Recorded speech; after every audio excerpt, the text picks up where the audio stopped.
एक प्रशासनिक कर्मचारी जिसका किया गया डिमोशन और बनाया गया लेखपाल, क्योंकि फर्जी दस्तावेजों के आड़ में कर दिया करोड़ों का गबन।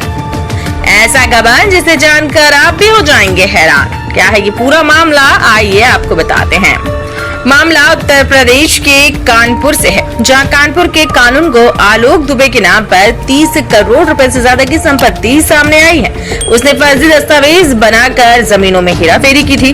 डीएम ने उसे रिवर्ट कर अब लेखपाल बना दिया है। जी हां, अब तक की जांच में उसकी पत्नी और बच्चों के नाम से करीब 41 संपत्तियां सामने आ चुकी हैं। इसकी बाजार में कीमत करीब 30 करोड़ रुपए से ज्यादा है। जमीन की हेराफेरी के मामले में आलोक दुबे के साथ कलेक्ट्रेट में बैठने वाली लेखपाल अरुणा द्विवेदी का भी नाम सामने आया है। उनकी भी कई जमीनों पर हिस्सेदार बताई जा रही है। दोनों ने मिलकर 2023 से लेकर 2025 तक शहर के अलग अलग हिस्सों में कई जगहों पर कुल 8.62 हेक्टेयर जमीन खरीदी है। जिला प्रशासन की जांच में सामने आया है कि कल्याणपुर में रहने वाले आलोक दुबे ने जो जमीनें ली हैं, वो अधिकतर सचेंडी और बिठुर के आसपास के गांवों की है।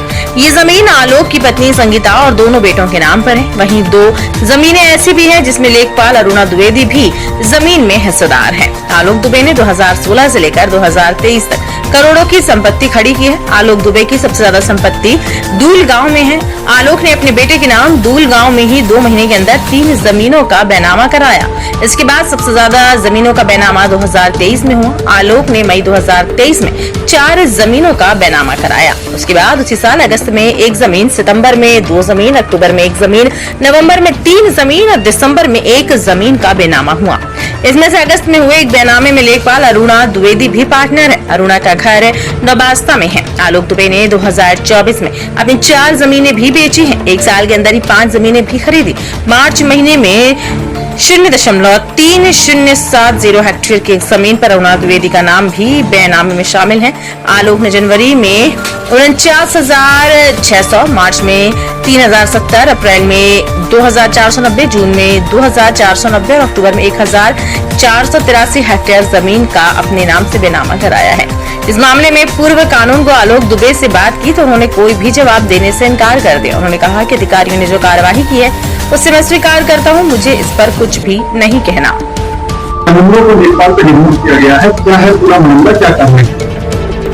एक विषय आया था मेरे संज्ञान में फरवरी में कि हमारे लेखपाल और कानूनगो ने किसी निजी व्यक्तियों से मिलकर जिस दिन विरासत का आदेश हुआ उसी दिन अपने नाम ही जमीन करा ली।